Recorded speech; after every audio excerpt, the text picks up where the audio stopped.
What is going on with the world today? That is what we're here to find out.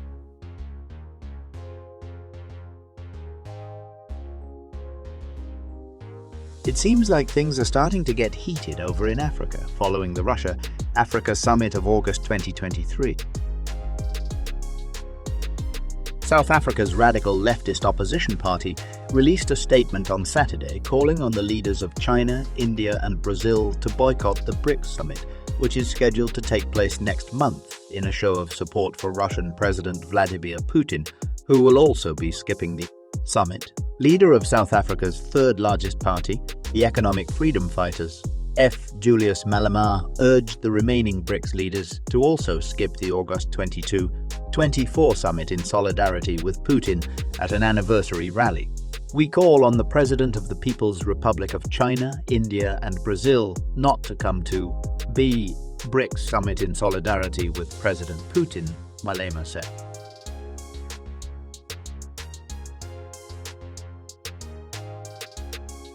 Malema further slammed the United States for threatening South Africa and for keeping forward demands to turn against Putin in exchange for remaining part of the landmark African Growth and Opportunity Act, AGOA, which grants duty-free access to most exports.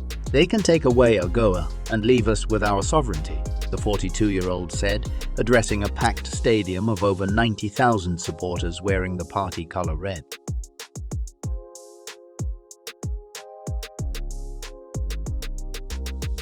Malema then denounced the corruption of the ruling African National Congress, ANC, which has governed the country since the inception of democracy in the year 1994, vowing to expel them in the next election.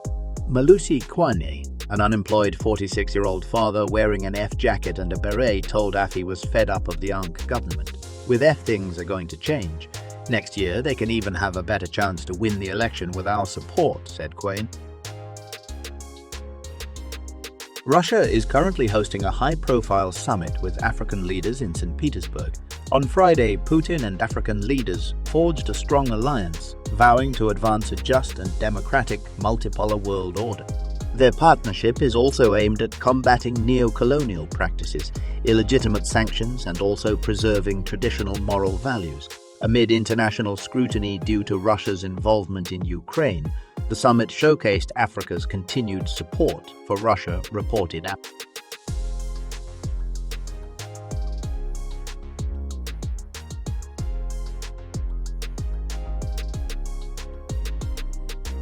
This is no surprise, of course. Many of you remember back in June, Vladimir Putin, in front of the African leaders, showed a peace settlement that was already in the workings between Russia and Ukraine. Russia implemented the first parts of the peace settlement. Ukraine decided to turn against the agreement and focus on defeating Russia instead. This was endorsed by British Prime Minister Boris Johnson during the times, and because of that, Ukraine was artificially emboldened into fighting Russia to the bitter end.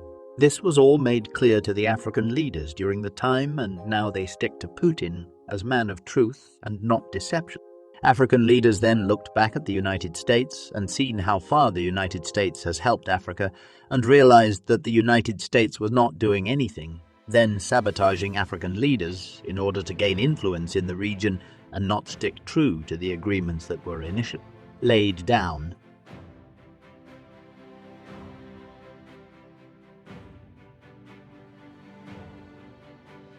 The United States, sitting there in awe, cannot put a finger as to how things have turned out the way that it is.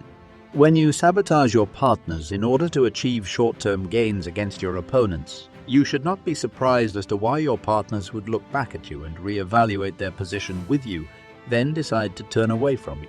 It's just another example of the United States losing leverage due to overusing their partners in many different regions of the world. However, I'll let you decide on that. Like and subscribe. Make sure to spread this video around so you and your friends/loved ones stays informed. I hope that everyone here has a good day and remains at peak health. Until next time, stay free.